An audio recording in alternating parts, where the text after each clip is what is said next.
Hello class 6, this is the third part of your English Rapid chapter 1, and in previous videos we have seen that Mr. Shelby and Mr. Haley, both of them were talking to each other. Mr. Shelby was the owner of the house, and he was reluctant to sell his slaves, though he had to sell his slaves because he was in debt. On the other hand, that we have seen that Mr. Haley, he came to visit Mr. Shelby's house for taking slaves, and Mr. Shelby offered one slave who was very genuine person and very hardworking, and his name was Tom. And we saw that Mr. Haley was not satisfied with only one servant, that means only one slave. He wanted more. So when he noticed a little boy was there, he wanted that little boy, whose name was Harry, he wanted that little boy along with Tom.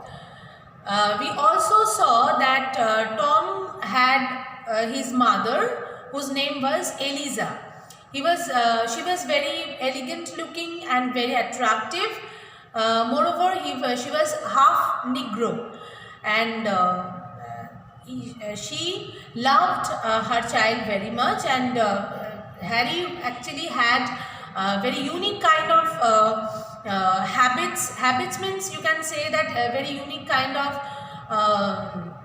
that means potentials, and for that reason Mr. Haley wanted to take Harry for his friend. Okay, so we have seen up to that, we have come to know up to that. Now we are going to start with the page number 10 from the second paragraph. Mr. Shelby considered thoughtfully and said, "I can't sell him. I am a person with some feelings. I cannot take the boy away from his mother." So Mr. Shelby, who was a very generous person, he was a gentleman. He told Mr. Haley that he could not able to sell a little boy like Harry.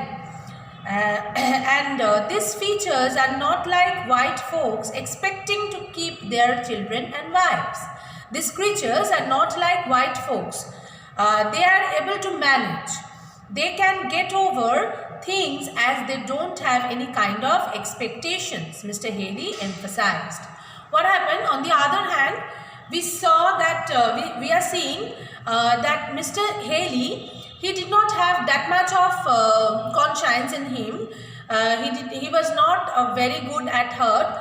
He was just like the other white people. Okay, so he was telling to Mr. Shelby that these people, these creatures means here the Negroes. Negro, this word is actually nowadays we cannot use the word Negro. Negro is very demeaning word. We should say that African American or black people, but this word Negro is not a very good word to use them to describe the black people. Okay, but at that time they used the words Negro, and here Mr. Haley was stating that these Negroes did not have that much of conscience.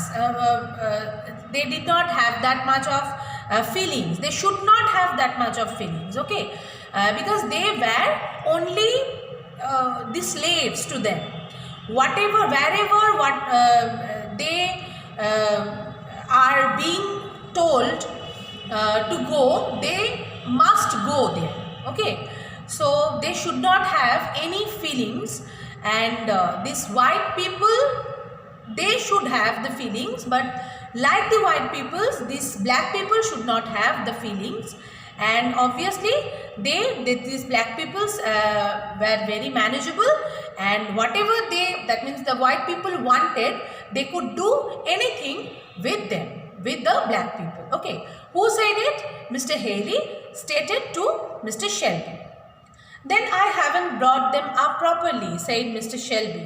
So when Mr. Shelby heard that these black should not have that heart, and they were not having the proper feelings as they were the black people. So Mr. Shelby told that so maybe he was not the proper one who could able to give them the proper training. That means Mr. Shelby was a very genuine person. He was having a kind heart.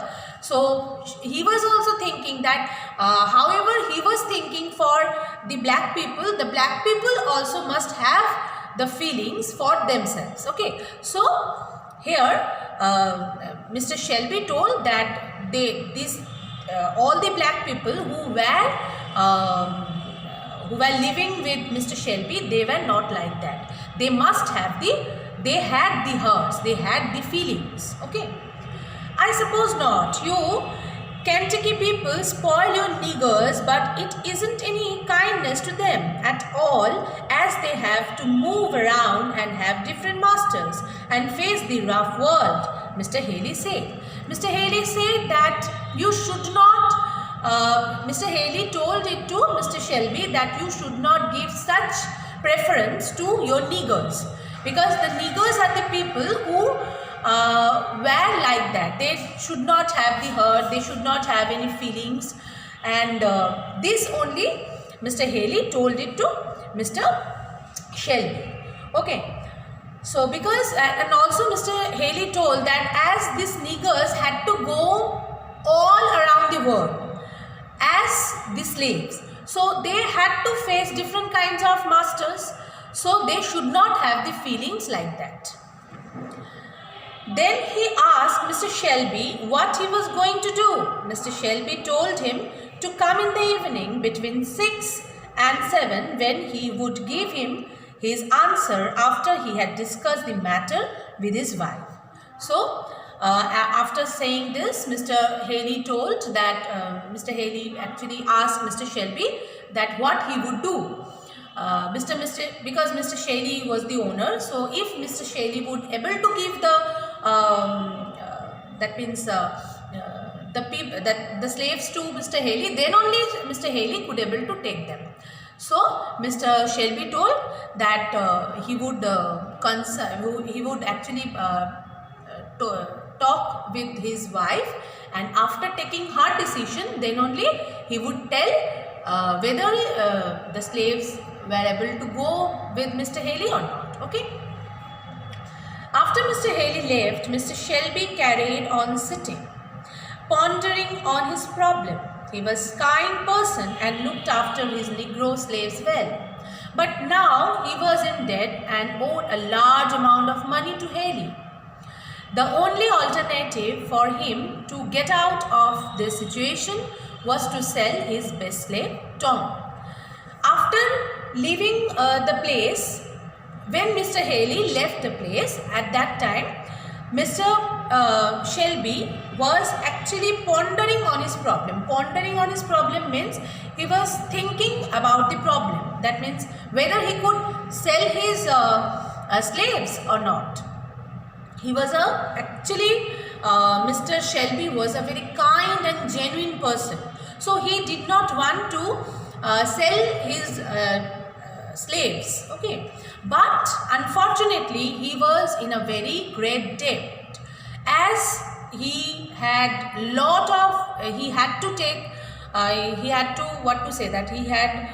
was in debt and owed a large amount of money. So that is why he had to sell his best slave, whose name was Tom. But it was totally he was unwilling to sell. Okay. Meanwhile, Eliza had heard part of the conversation between her master and the slave trader when she was entering the room to get her son. So, on the other hand, we are seeing that Eliza, who was the 25 years old lady, when she entered into the room, when she was about to enter into the room for taking his son away, at that time she heard about the conversation between Mr. Haley and Mr. Shelby. So she thought that she had heard the trader make an offer for her son. This was uppermost in her mind when she went to the mistress to help her in dressing up. So she was at the time, she was helping her mistress, that means the wife of Mr. Shelby. At that time Eliza was in dilemma that what she would do, because she heard that the trader wanted to take his son, and she did not know. She actually was in dilemma because she knew that her master was not like that. Her master was a very genuine person, though she heard some words which were not that means which were not a very good conversation for her. Okay, so obviously she was very much disturbed. Eliza, my girl, what ails you? Asked the mistress. So after seeing her condition, the Mrs. Shelby, who was the mistress of Eliza, she asked Eliza that what happened to you? What pains you? What troubles you?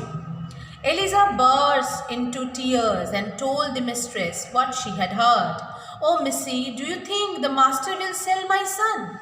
So after that, she told, that means Eliza told everything, narrated everything, and she was crying.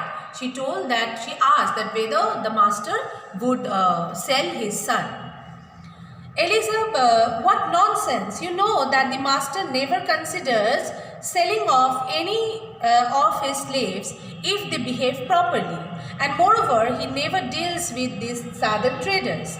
And let me ask you, my silly girl, who will be interested in you, Harry? You are getting too proud of the little boy and think everybody is interested in him.